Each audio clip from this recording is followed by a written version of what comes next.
Hey everybody, welcome to another episode of DeLorean Tech, and today we're going to show you how to replace the fuse box in your DeLorean. This becomes necessary when the receptacles here in the fuse box have melted due to neglect and not maintaining the fuse box over time. Improper maintenance of the fuse box will allow corrosion to build up on the terminals and fuses, causing overheating and melting. In some cases, long-term storage of the car can lead to this problem as well. The battery's close proximity to the fuses in the relay compartment creates a magnetic field, which in turn will lead to electrolysis and eventual corrosion. We do have to point out that replacing the fuse box in your DeLorean does require a lot of time and patience. You should also be very familiar with the car's 12-volt electrical system and have confidence in working with small wires and small terminals that are used in the fuse box. Okay, so here's everything that comes in the kit. So what you'll get is the actual reproduction fuse box itself. You'll get 40 of these terminals. You'll get this label here for the fuses and the relays, set of instructions on how to install, and you'll also get all the fuses that you're going to need. You're also going to want to get a good crimper. So this is a tool aid crimper, and you should have the right die set for that as well, which is going to be this one here. In case you need to replace some of the terminals in the fuse box, you're going to need to use this. So the instructions that came with this kit are actually really good and really thorough, really detailed. So I'm going to try to use these instructions and follow these instructions as much as I can. There's even a little tutorial that shows you how to replace the terminals in case the terminals are also bad. They included 40 of those. That's actually more than you'll need because there's only 18 positions in the fuse box itself. So the instructions do actually recommend taking out the passenger seat. I'm going to go ahead and see if I can do it with the passenger seat in there. The first thing you want to do, obviously, is always make sure your battery is disconnected. So if you look at this fuse box I've got here, you can tell it's really got some problems going on. So there's a lot of crooked fuses in here, and the reason why is because you've got a lot of melted fuse box going on there. That's fuse number 7. That's a very important one.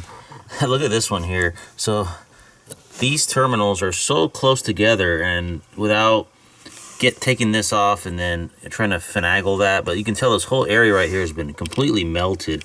So I've actually had to use a mini fuse in here just to make sure that, you know, the contacts are actually connecting to or touching the terminals in there. So that's kind of my own little Mickey Mouse fix.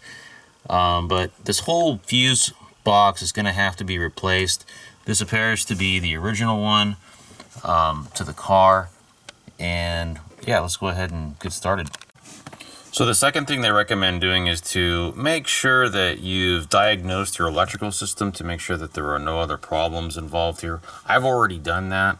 We're not going to go through that in this video. We're really just going to go ahead and skip to step number 4. Step number 3 here is just testing each fuse to determine the electrical system condition. So we're going to go ahead and remove all of the fuses and discard those. These fuses are no longer good anymore. Some of these have been replaced recently, but I'm just going to go ahead and replace every single fuse with a brand new one. So we're just going to remove all of these.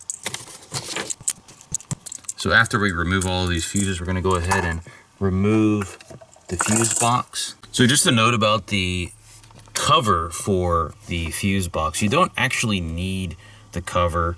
In fact, DMC recommends that you do not use it because heat does tend to build up in there. So it is better to run it without the cover.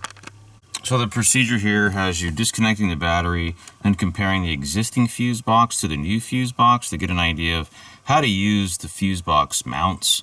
And doing that will be useful in the correct placement and mounting at the end of the installation. So you want to make sure you understand how that this is actually mounted. Okay. Now that we've removed all of the fuses, we'll go ahead and remove the box. So the fuse box is held in place by 4 mounting pegs, which create a friction fit. So in order to detach the fuse box, you gently have to pull upward. Okay, so you may also want to remove the circuit breaker setter here. I actually have already discarded one of those, and that's basically just helps you have more room around here to work with. So a word of advice here. It does say to avoid confusion and keep things simple, only change one terminal at a time. So each fuse has 2 terminals, and it is important to change one terminal and then the other. So this avoids crossing wires, creating more electrical problems, and possibly even damaging the car. So we're gonna go ahead and you just pull this out, but gently.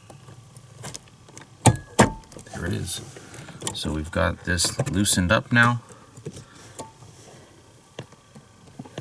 It's pretty tight in there, but what we're gonna do is we're gonna replace each of these one at a time. So when you're replacing the terminals, you want to identify which ones actually need to be replaced and which ones you can still continue to use. You'll notice discoloring on some of these terminals here. It's pretty obvious which ones are going to need to be replaced. If you want to replace all of them, you can do that. It's just going to be a lot of work and a lot of time. Each one of those has to be cut, and then a replacement terminal has to be crimped onto the wire. So I'm paying attention to the ones that have visible melting around them and discoloration. So you can see that there's a few here, a few slots that these terminals here will have to be replaced. So once you have your flathead screwdriver, I just use a precision screwdriver. What you want to do is we're going to demonstrate how to remove the first terminal of fuse number 1. So what you want to do is you want to, and the tab will be at the top of these, right? So it'll be at the top. So what you're going to want to do is insert your screwdriver here. I would insert it with the flat part of it against the terminal, push in a little bit, and just kind of hold it in place, push upward a little bit, and then that's it. So we're able to get that out. There it is. So you can see the terminal has this little tab on top of it right about there. That's the one that you're going to have to press down on.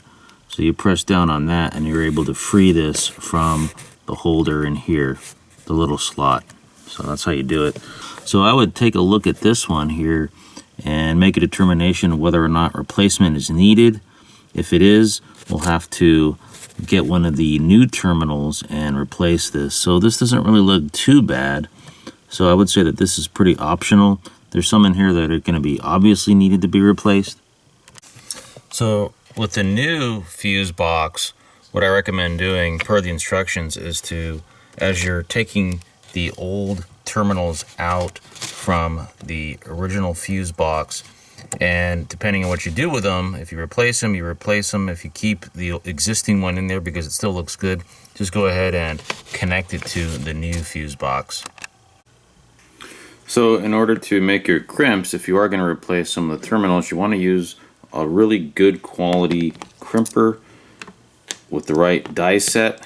So we're going to be using this die set right here with this tool aid crimper. So we're just removing the existing die set that was in there already. We're going to go ahead and remove that, and we're going to go ahead and install this one. So it's pretty easy to do. Screw these back on and you're good to go.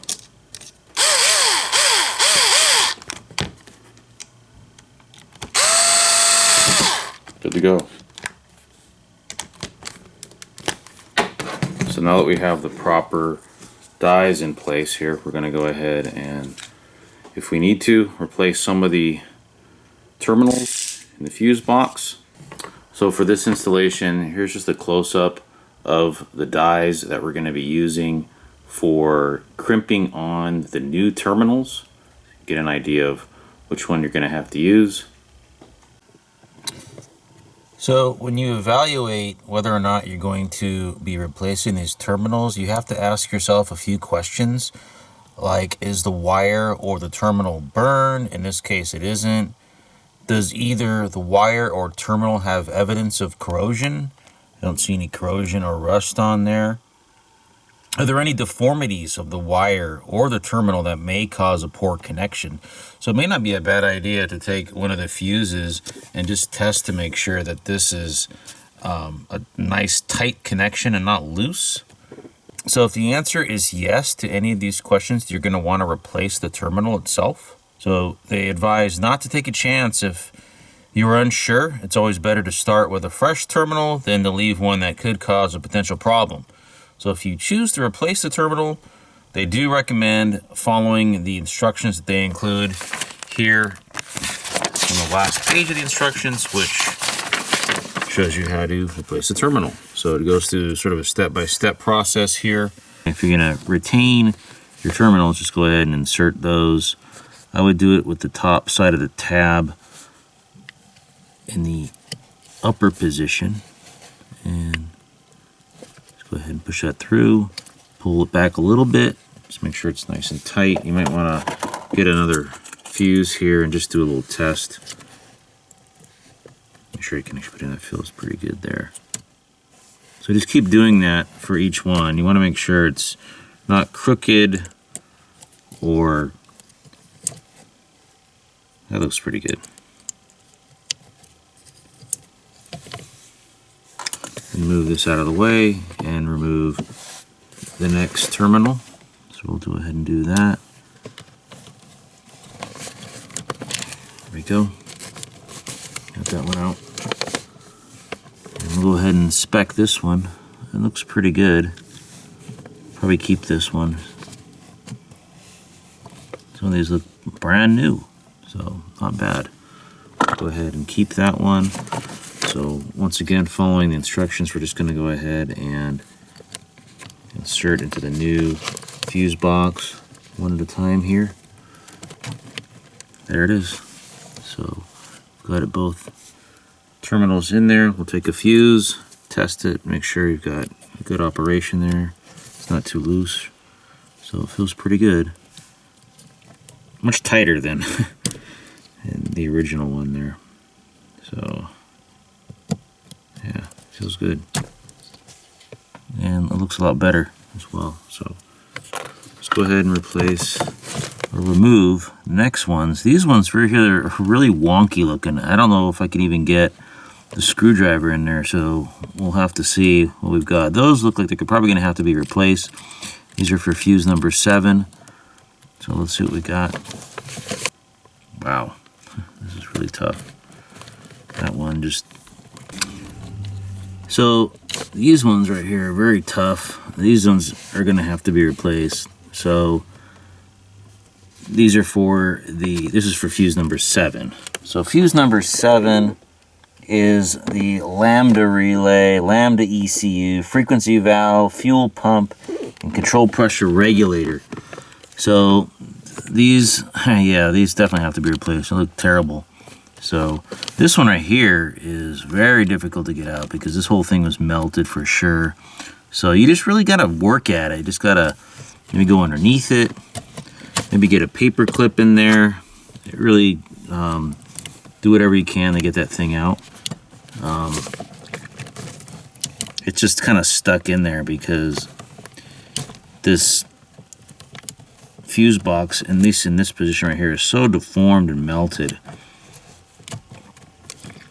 So it'll take some time to get these problem ones out for sure.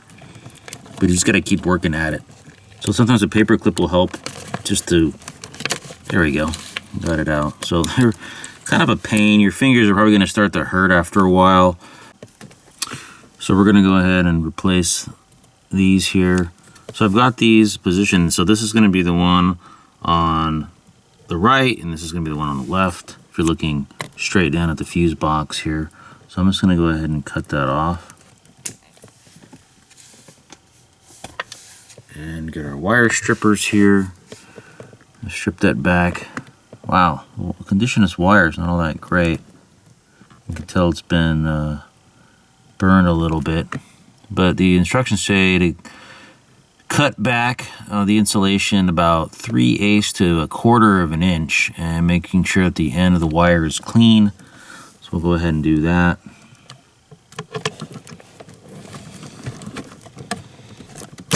There we go.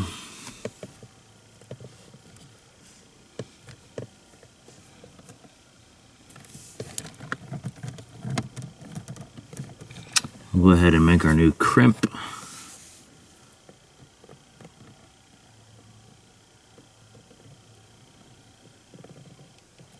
That should do it. Well, this is a thinner gauge wire compared to some of these other ones here. So depending on what you're working with, it's going to be either the 14 to 16 gauge or the 12 to 10 gauge on the crimpers. So we've got our crimpers here. So you've got a 12 to 10 and on 16 to 14 here. On this one here, I'm going to go with 16 to 14 only because this wire is a lot thinner. So, I think in fuse number 1, I noticed that the wire gauge was heavier. It's a heavier gauge wire. So the way you do this is, so the more narrower part of the inside of the crimpers, that's where you want to position over the wire itself. And then there's another set of tabs here for the jacket or for the insulator.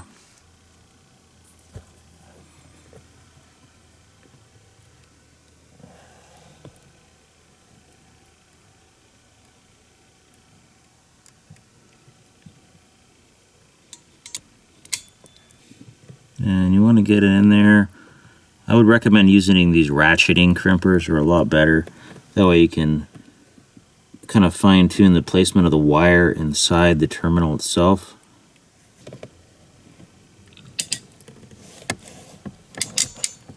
There we go. And I've got a proper crimp now. Let's take a look at that. So inspect the crimp. That's basically what it's supposed to look like right there. This part going over the jacket and the two sort of inner clips rolled together over into the wiring itself.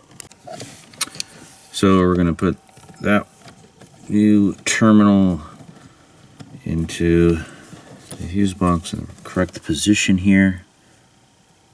Now these new terminals have tabs on the top and the bottom, so it's kind of arbitrary which way they go. So we're putting it in. It's this brown wire right here.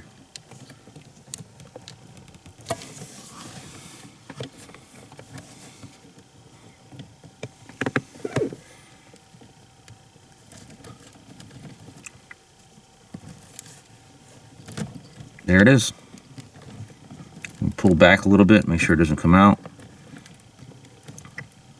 And on to the next one. So you just got to keep doing this process. You know, evaluate the terminals. If they look like they have to be replaced, replace them. If they look good, you can keep using them. Looks like a lot of these are okay, but there's quite a few that are bad that are going to have to be replaced. I'm not going to show you every single replacement that I'm going to do here. It's going to take way too long, but that's the process.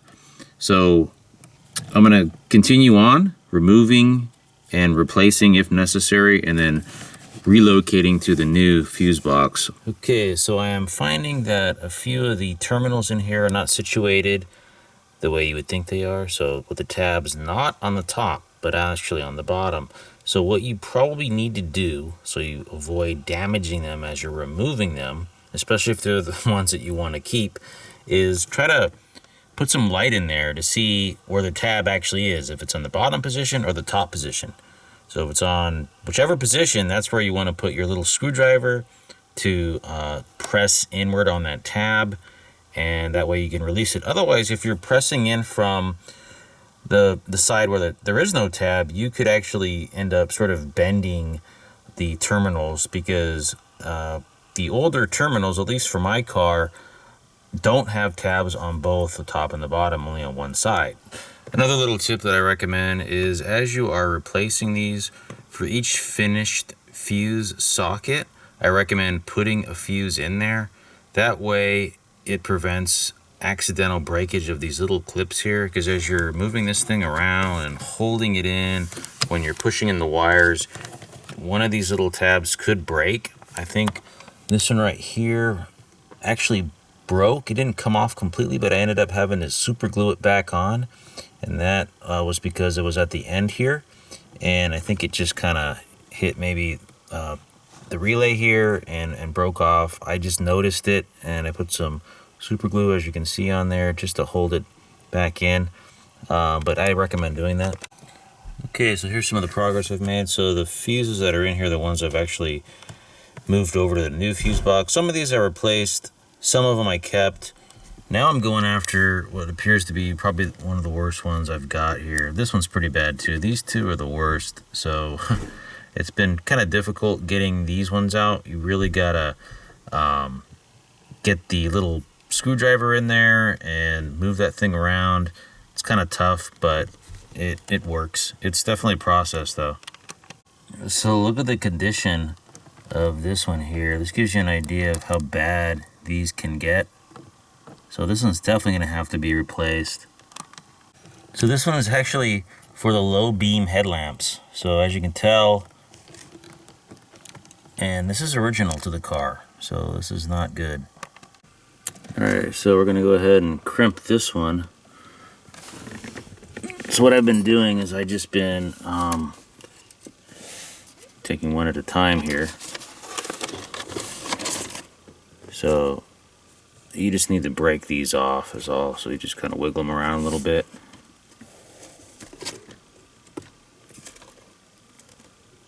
And they just kind of break off. You can twist them off. So there you go. And then what you do is get your wire to be crimped. You can pull up on the wiring harness a little bit. It's not going to hurt anything. And you get your crimper right at the right setting. And this wire right here, this one is a little bigger. It's probably like a 12 gauge than some of the other ones. So it is kind of a mixed bag of wire gauges here. So I'm going to use the 12 to 10 setting on this one. What I do is I just go ahead and fit the terminal in there and ratchet it down a little bit.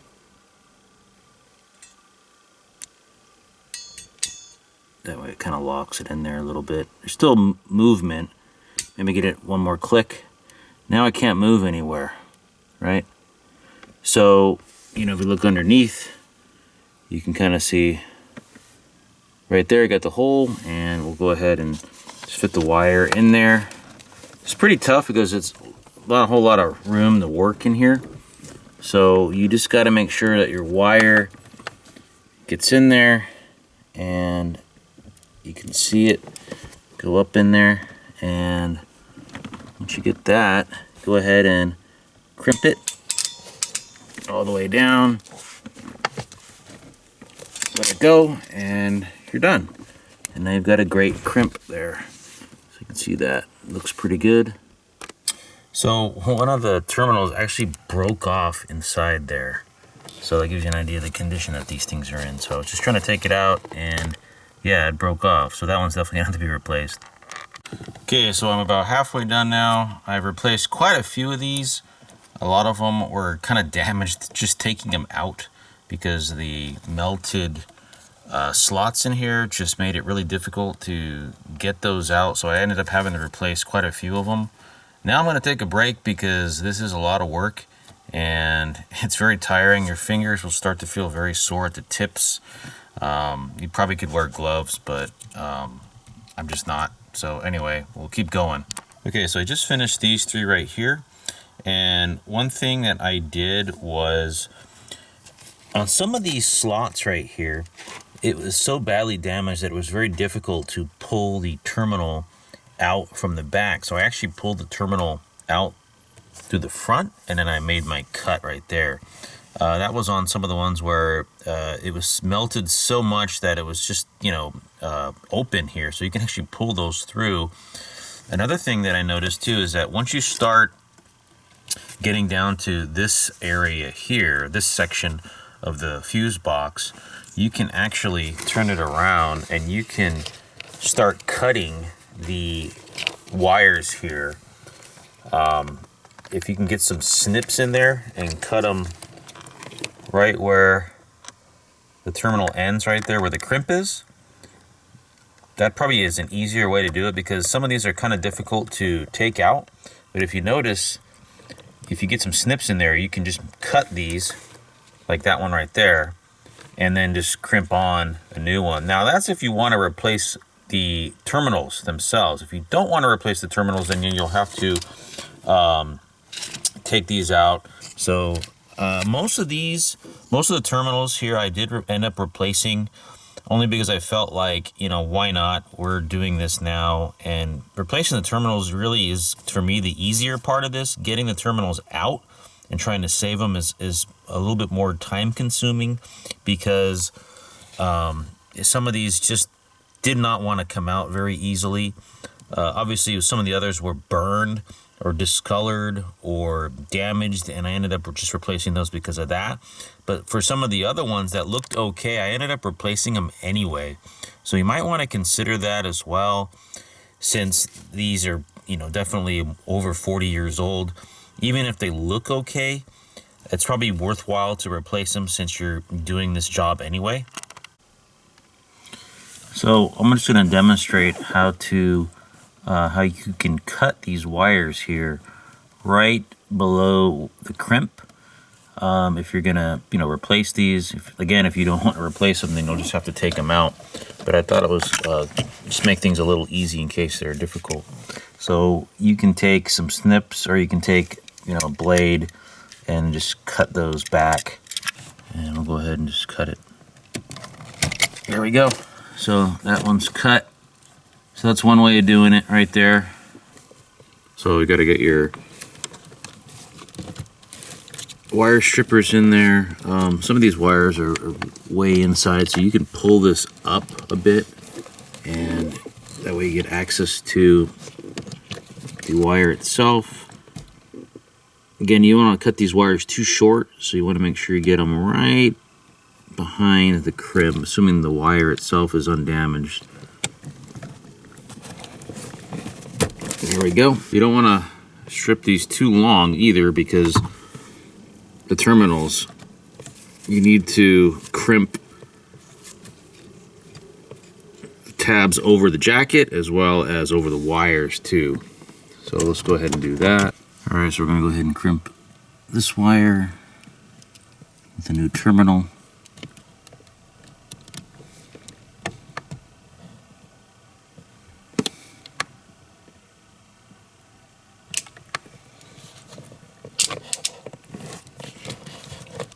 Another thing you can do is apply some heat shrink over the crimped terminals to give it some extra protection. That's not called out in the instructions, and it's probably not required, but it's not a bad idea. So once you're done with your crimp, you can bring your heat shrink up here, and we'll go ahead and shrink that on. And there's your heat shrinked connection. So it just adds a little extra protection to that crimp right there.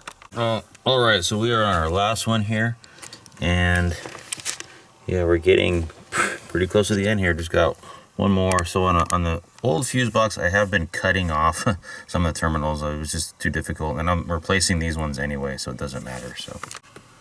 So I noticed that the new terminals are a lot tighter as far as holding the fuses in, so I've decided to replace a few of the other terminals that I originally decided to keep. I'm gonna go ahead and pull some of these out and actually replace them. So I changed my mind. I think it's okay to change your mind.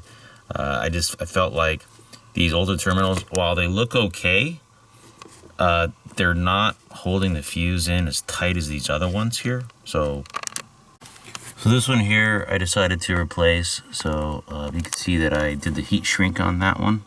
So for the terminals that have two wires going to them, I recommend cutting right here and then using a butt connector to crimp that to a single piece wire of heavier gauge.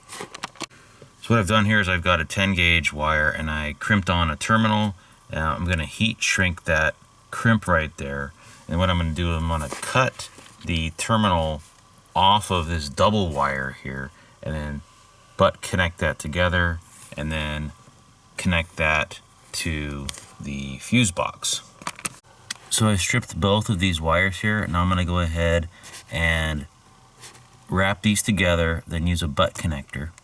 Okay, so now I have my new connection here for the double wired one. I used additional heat shrink on the overall wire here, so we're going to go ahead and connect this terminal to the fuse box right here. Alright, so we finished the installation. We went ahead and made sure all the fuses were inserted tightly. We made sure that they weren't loose or anything in here. So the instructions, it does tell you to check each electrical component for proper function. So we're going to go ahead and do that next. So we'll reconnect the battery and then we'll test each fuse component on the data sheet. And we're going to do that before we mount the fuse box back in the proper location. So you want to go through every single item on this list here from 1 to 18. So go through each of those and make sure that everything here works. We're going to go ahead and do that right now. Okay, now that we've completed our test of the electrical components, we're going to put the fuse box back in. So we want to make sure that these tabs go underneath and through these slots right here. So we'll go ahead and line those up. You also have to make sure that this bunch of wires here goes down as much as possible. Just make sure there's no wires in the way here where the tray is. Just make sure you're clear on both sides, the front and the back.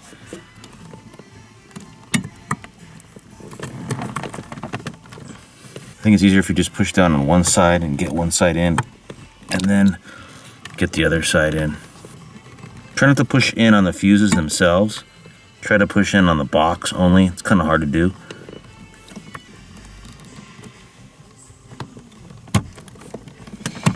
There we go. So now it's locked in.